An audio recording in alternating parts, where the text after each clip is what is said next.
Hello everyone and welcome back to our channel of K.L.P Entertainment. Live from our newsroom, I'm Addison Hayden reporting live for your news breaking. Amazon Games has signed an agreement with Crystal Dynamics for its next Tomb Raider game. The next adventure for Lara Croft will be a multi-format, single-player narrative game built using Unreal Engine 5.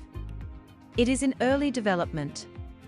Amazon says it is working with the developer from the ground up to bring their vision to life, from development all the way through publishing. Crystal Dynamics has an extraordinary opportunity following our acquisition by Embracer to redefine what a publishing relationship is for Tomb Raider, said studio head Scott Amos. Transformative is what we're looking for, and with Amazon Games, we found a team that shares our creative vision, ambitions, and values for a Lara Croft universe across the spectrum of possibilities.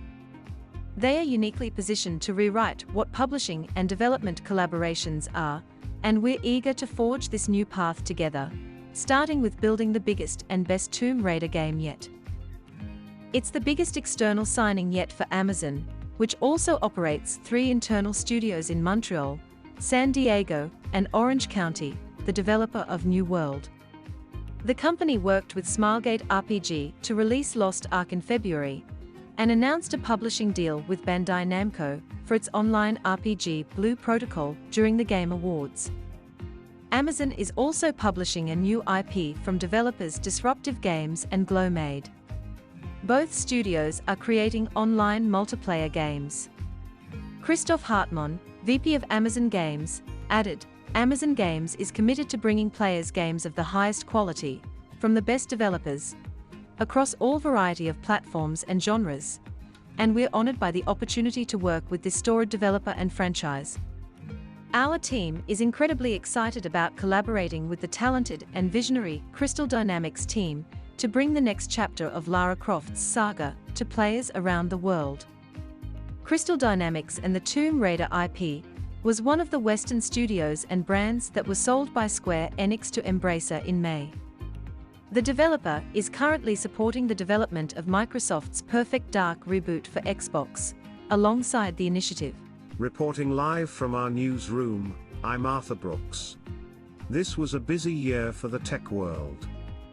Meta, the parent company of Facebook, laid off more than 11,000 employees, the most significant job cuts in the company's history. Elon Musk bought Twitter for $44 billion, and has begun suspending the accounts of journalists and others. Social media's disinformation problems only got worse. National security concerns continued to mount over TikTok, the Chinese-owned viral video app. And the entire cryptocurrency industry plunged into crisis. I spoke with the New York Times' technology editor, Poi Wing Tam, about her takeaways from these major tech stories in 2022, and what she and her team will be paying attention to in the coming year. Here's our conversation, lightly edited. Let's start with crypto. Late last year, the Staples Center was renamed the Crypto.com Arena, seemingly a reflection of how much cryptocurrencies were dominating the business zeitgeist. But things feel very different a year later. The price of all of these coins had been going through the roof in 2021. NFTs had become super popular. Everyone was talking about crypto like it was the next big thing that was going to take over the world. This was a busy year for the tech world. Then in May this year, a popular cryptocurrency called Luna basically lost all of its value, which had a bit of a domino effect on the rest of the market because it exposed how fragile these so-called currencies really are. That led to some crypto companies filing for bankruptcy. And most recently, FTX, one of the largest crypto exchanges in the world, filed for bankruptcy last month. FTX owes about $8 billion to its customers. So all of that has very much been a wake-up call as to how real this industry is. Do you see crypto coming back from this? The industry is tremendously volatile. It rises like crazy, then it totally crashes. There's a bit of a pattern of this, but it's not going away. it's much more mainstream than it used to be, even though there are a lot of people who would never buy this stuff. Tech had been one of the most resilient parts of the economy. Pandemic hiring had been through the roof. Then this year, as things slowed down, a lot of these tech companies said they had overexpanded during the pandemic and needed to correct that. That's sort of changed the tenor of what's going on in Silicon Valley. The caveat is that tech is still much bigger and more robust than it was a decade ago. So even though there's a slowdown, it's far from the end of the world for the tech industry. It's just a shift in growth and in expectations, and it's a bit more of a sober time, but tech is still humongous. It's still incredibly rich. Hiring is the most evident, but at Amazon, for example, they've decided to put the brakes on some of the expansion of warehouses.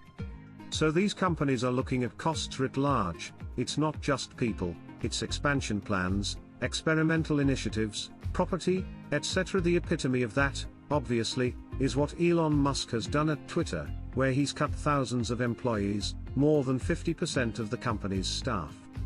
He's just cutting costs left, right and center. I don't want to place it exactly in the middle of this tech slowdown story, because it obviously has its own dynamics.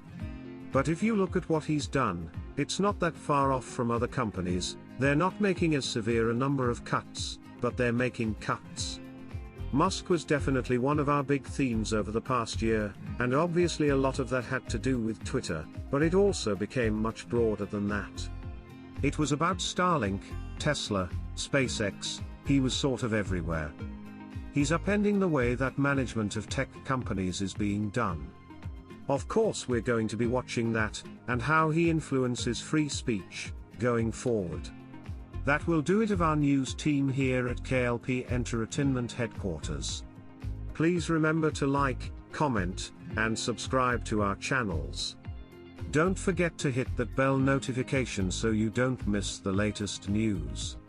Live from our newsroom, I'm Arthur Brooks.